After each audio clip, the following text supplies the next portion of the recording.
Hi, welcome to Everbox Guitar Tuition. So my classic album inspection today is the debut album by Saraya. Released in 1989, not sure when it came out, but the single Love Has Taken Its Toll was released in August 89. I think my brother got this on spec when it came out on the back of strong Kerrang reviews, and in the vinyl we found a really strong American hard rock record with some AOR infusion, so to speak. So this band had been going a while, or Sandy Saraya had, trying to get a deal. If you go online, there's actually a lot of Saraya demos, and you can hear evolutions of tracks, but also tracks where you can see the kind of trying to find the sound. This was produced by Jeff Glicksman of Gary Moore, Kansas and Malmsteen fame. He does a good job. It's quite a hard kind of sound. I don't know if it was recorded digitally, but got big drums, big bass, but it's not too over the top. One of the issues with the production, there's an interesting Sandy Saraya interview online if you do a search. It's about an hour long, really good.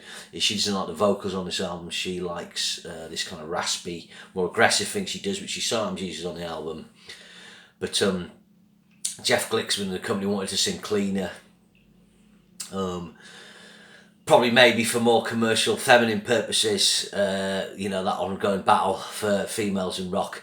And that gave it a sound that she wasn't keen on, and she was able to sing harder on the follow-up album, which we'll discuss in a bit. But the playing is very good on this. We've got a very good guitar player, Tony Ray, or sometimes he's called Tony Bruno, not sure on that. Rhythm section's tight, and keyboards.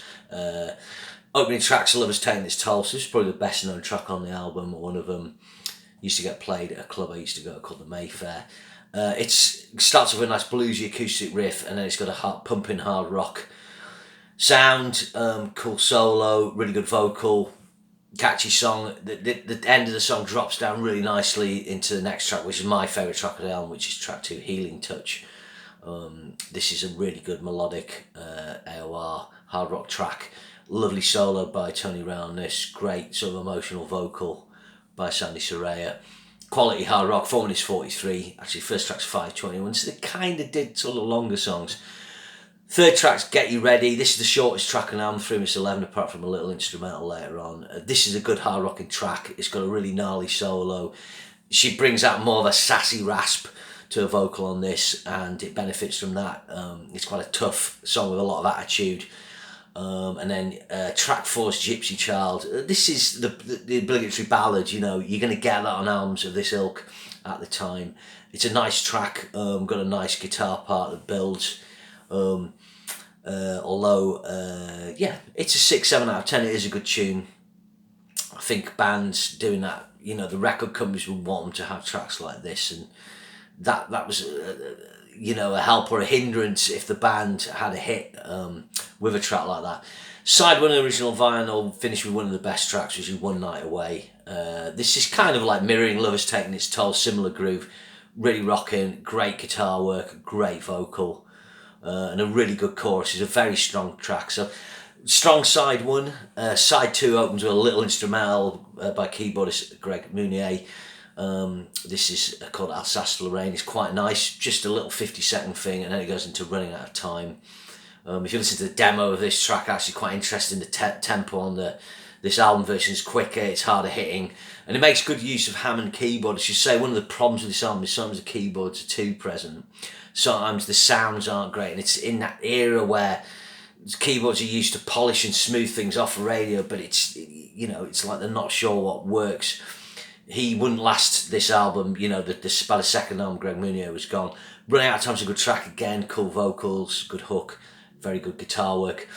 Then the other sort of single they did with a video, which you'll find on YouTube, Back to the Bullet. This is, very much a catchy sort of pop AOR track. It's nice. This is a nice tune, but a little watered down with the poppy keyboards. Then Fire to Burn is track 9. This again, you'll find this on demos. Again, it's a good track. Good guitar, good vocal. 4 minutes 38, and then track 10 was the other ballad, St. Christopher's Medal. This is nice. I can't decide whether I prefer this to Gypsy Child or not. But it's quite a nice lyric. Again, quite kind of moody, emotional. And the album finishes with the longest track, Drop the Bomb, 5 minutes 54. This has got a sort of pumping, boom, boom, boom. It's got a cool vocal on it. Quite good keyboards on this, actually. They work well on this. Sort of gives it a Europe vibe, really. The only thing that I criticise with this track is that it kind of fades out a bit long with a kind of guitar solo. Normally I really like his guitar solo. I'm not really fussed as much with what he does on the end of this. He very much plays for the song, Tony Bruno. He actually went on later to play for Enrique Iglesias and do session work, so it's not a surprise he's got that kind of restraint that works well with this stuff. So what's it like overall? I mean, I think going through it like I did there, I think side 2 is a little weaker. I think Running Out of Time is an excellent track, and the Drop the Bomb's really good, although it goes on a bit.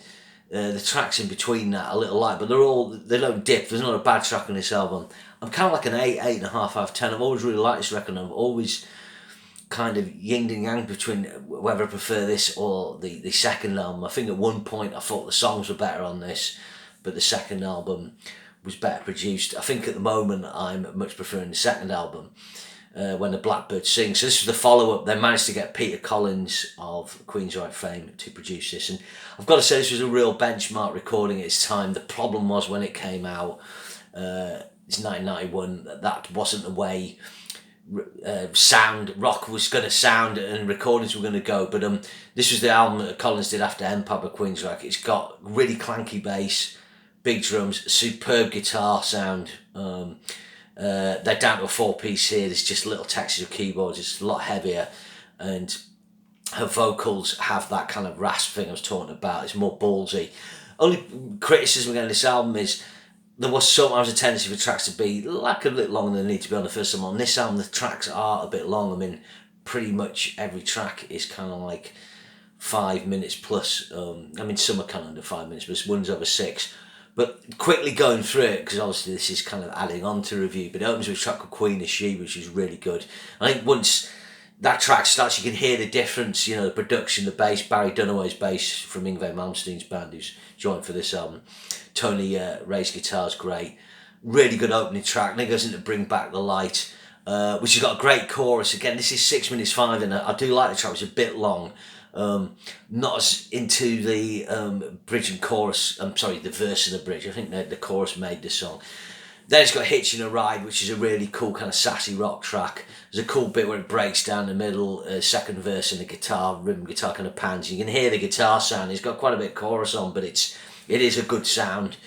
So that was a good track. And then the best track on the album for me is track number 4, which is When You See Me Again. So this has got an amazing drop D riff, which is fucking huge. Basically, Peter Collins and Tony Ray have harnessed a massive guitar sound. You know, it's kind of like Let It Down by Rap, but bigger.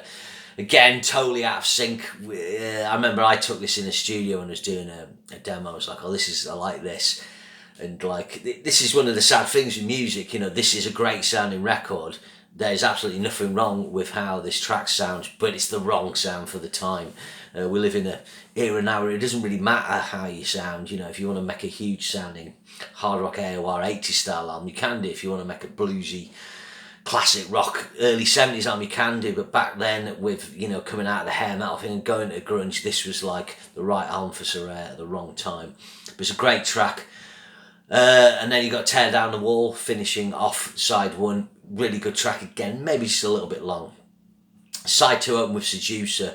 Now, there's an interesting story with this track is when I heard this track, I recognised a lot of the dialogue samples, and I forget the name of the documentary. I could find it out, but it was about street kids, really homeless kids. It might have been in Seattle, but it really made impression on me. I saw it on Channel 4 back when I was like 16 or something like that. I remember my dad, I was watching, my dad came in, he goes, what's this watching? Oh, so it's about homeless kids. He goes, oh, why are the homeless? You know, typical dad. But it's really good, and it uses samples from that, and they're quite effective. It's really about drug dealing. Great guitar on this, good lyrics. I think one thing I didn't mention with the first album and this one, although Sandy Saraya does some typical boy-girl lyrics, there is some good lyrics, good subjects, like St. Christopher's Medal. drop the bombs, kind of like just, it's about getting blown out of, dumped, isn't it? But from a female perspective, that's interesting. On this album, Queen of Sheba's about a woman trying to make her way in a man's world and having to kind of play a certain game, so to speak. And he obviously seduced her about drug dealing.